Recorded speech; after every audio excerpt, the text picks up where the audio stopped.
तो hello everyone, यदि आप भी 10वीं कक्षा के स्टूडेंट हैं और आप भी सर मैट्रिक का एग्ज़ाम 2023 में देने जा रहे हैं तो इस वीडियो को शुरू से लेकर अंत तक ज़रूर देखिएगा। इस वीडियो में हम आप सभी को बताने जा रहे हैं 10वीं कक्षा के साइंस का ऐसा इम्पोर्टेंट वीवीआई क्वेश्चन जो कि आपके मैट्रिक बोर्ड परीक्षा 2023 में 100% पूछे जा सकते हैं। तो चलिए फ्रेंड्स, बिना समय गवाए पहला क्वेश्चन का आंसर देख लेते हैं। दोस्तों, आज का पहला सवाल क्वेश्चन नंबर 15 हमारा कहता है कि प्लेटिनियम और सोना चांदी का उपयोग आभूषण बनाने में क्यों किया जाता है। देखिए, आसान शब्दों में लिखिएगा कि प्लेटिनियम सोना और चांदी कम क्रियाशील धातु होता है, दूसरी ओर इसमें जंग भी नहीं लगता है और इसकी चमक हमेशा बनी रहती है। यही कारण है कि प्लेटिनियम सोना और चांदी का उपयोग आभूषण बनाने में किया जाता है। कितना सिंपल है। देखिए, प्लेटिनियम सोना और चांदी का उपयोग आभूषण बनाने में इसलिए किया जाता है क्योंकि ये सबसे कम क्रियाशील धातु होता है, यानी ये बहुत कम अभिक्रिया करता है। साथ ही इसमें जंग नहीं लगता है, यानी बीजी भी इसमें नहीं पकड़ता है और ये पुराना से भी पुराना होने पर भी इसकी चमक हमेशा बनी रहती है। यही कारण है कि प्लेटिनियम सोना और चांदी का उपयोग आभूषण बनाने में किया जाता है। अब आइए अगला सवाल क्वेश्चन नंबर 16 की ओर बढ़ते हैं। क्वेश्चन नंबर 16 क्या कहता है कि साबुन और अपमार्जक में अंतर स्पष्ट कीजिए। आसान शब्द में लिखिएगा कि साबुन और अपमार्जक में प्रमुख अंतर निम्नलिखित है। उसके बाद में रोमन नंबर 1 में लिखना होगा कि साबुन में कार्बोक्सी अम्ल की लंबी श्रृंखला वाला सोडियम लवण होता है, जबकि अपमार्जक में लंबी श्रृंखला का बेंजीन सल्फोनिक अम्ल का सोडियम लवण होते हैं। रोमन नंबर 2 में लिखिएगा कि साबुन कठोर जल में सफाई के लिए उपयुक्त नहीं है, यानी साबुन के द्वारा हम कठोर जल में कपड़ा की साफ सफाई नहीं कर सकते हैं, जबकि अपमार्जक कठोर जल में भी सफाई के लिए उपयुक्त है, जबकि अपमार्जक के द्वारा कठोर जल में भी कपड़ा आसानी तरीके से साफ किया जा सकता है।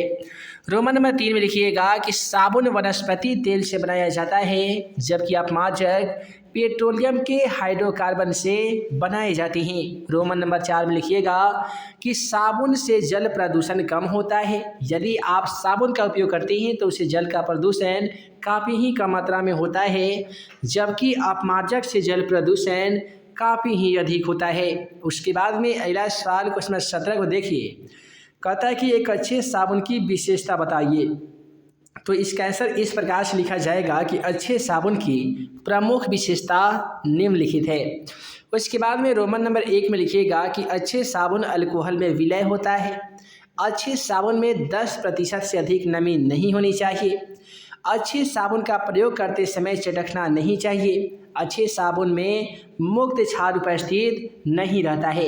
यदि आप एक अच्छा साबुन को ढूंढ रहे हैं तो कोई ऐसा साबुन जिसका हम यदि आप उपयोग कर रहे हैं तो उस वक्त ये टूट जाता है, तो समझ लीजिए कि वह साबुन आपके लिए अच्छा नहीं है। अब अगला सवाल क्वेश्चन नंबर 18 क्या कहता है कि एस्टर का उपयोग बताइए। तो देखिए, एस्टर का क्या उपयोग होता है। तो लिखिएगा कि एस्टर का प्रमुख उपयोग निम्नलिखित है। रोमन नंबर 1 में लिखना होगा एस्टर का उपयोग 63 पेय पदार्थ के रूप में किया जाता है। एस्टर का उपयोग आइसक्रीम बनाने में किया जाता है। एस्टर का उपयोग मिठाई बनाने में किया जाता है। एस्टर का उपयोग इत्र बनाने में किया जाता है। तो ये सारे उपयोग है एस्टर का। पहला क्या उपयोग बताए हैं, तो 63 पेय पदार्थ के रूप में, दूसरा आइसक्रीम बनाने में, एस्टर का उपयोग मिठाई बनाने में, और एस्टर का उपयोग इत्र यानी सुगंधित महक बनाने में किया जाता है। अब आइए अगला सवाल क्वेश्चन नंबर 19 की ओर बढ़ते हैं। क्वेश्चन नंबर 19 काफ़ी ही सिंपल है और ऐसे सवाल मैट्रिक के एग्जाम पेपर में 2 नंबर में ही पूछे जाते हैं। क्वेश्चन में पूछा गया है कि सोडियम और पोटेशियम को केरोसिन तेल में क्यों डुबा कर रखा जाता है। तो आसान शब्द बता दीजिएगा कि देखिए, सोडियम और पोटेशियम कमरे के सामान्य ताप पर ही जलने लगता है, यानी सोडियम और पोटेशियम का ज्वलन ताप काफ़ी कम होता है, जिसके कारण वो कमरे के समान ताप पर ही जलने लगता है।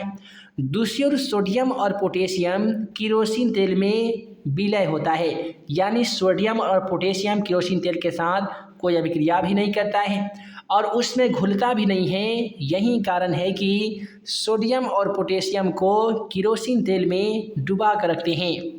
अब अगला सवाल क्वेश्चन नंबर 20 को देखिए। कहता क्या है कि संक्षारण क्या है। मैट्रिक एग्जाम पेपर में ऐसे सवाल भी 2 नंबर में ही पूछे जाते हैं।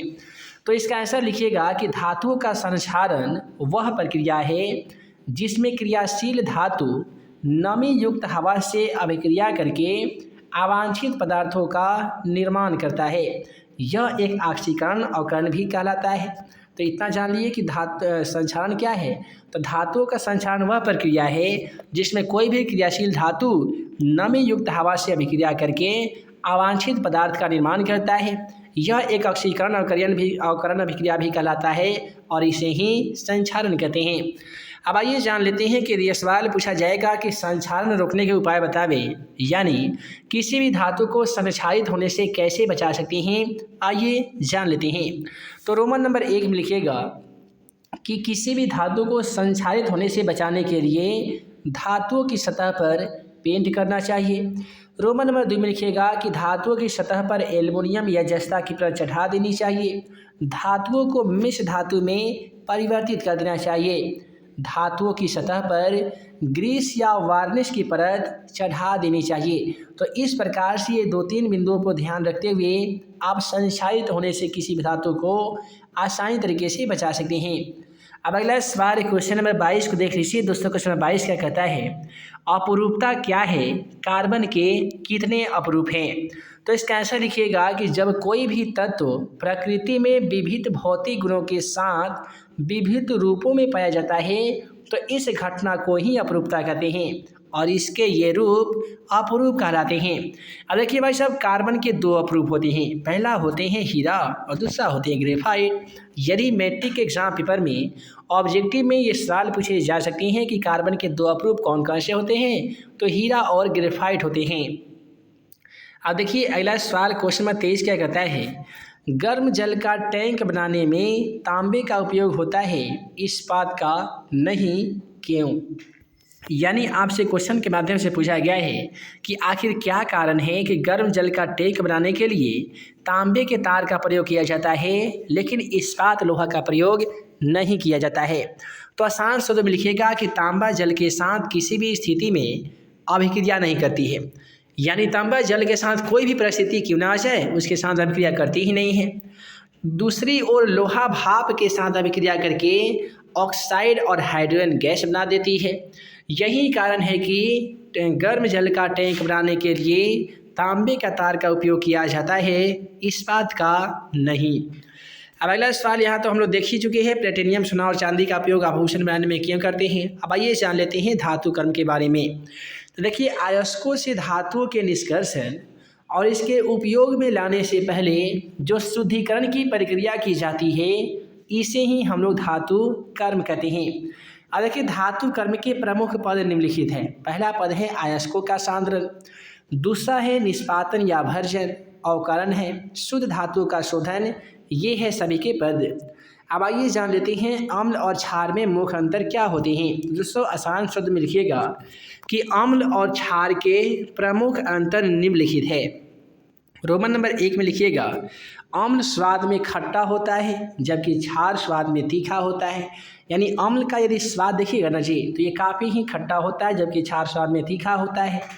अम्ल नीले लिटमस पत्र को लाल कर देता है जबकि क्षार लाल लिटमस पत्र को नीला कर देता है।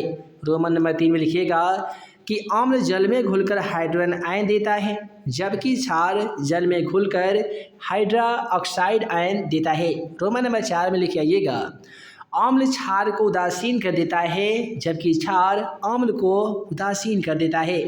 रोमन नंबर 5 में लिखिएगा कि अम्ल मेथिल ऑरेंज को लाल कर देता है जबकि वही क्षार मेथिल ऑरेंज को पीला कर देता है।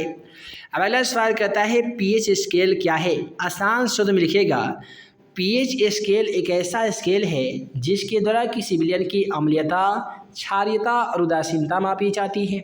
इसका आविष्कार HP सुरेश महोदय ने किया था। इस पर 1 से लेकर 14 तक अंक अंकित रहते हैं।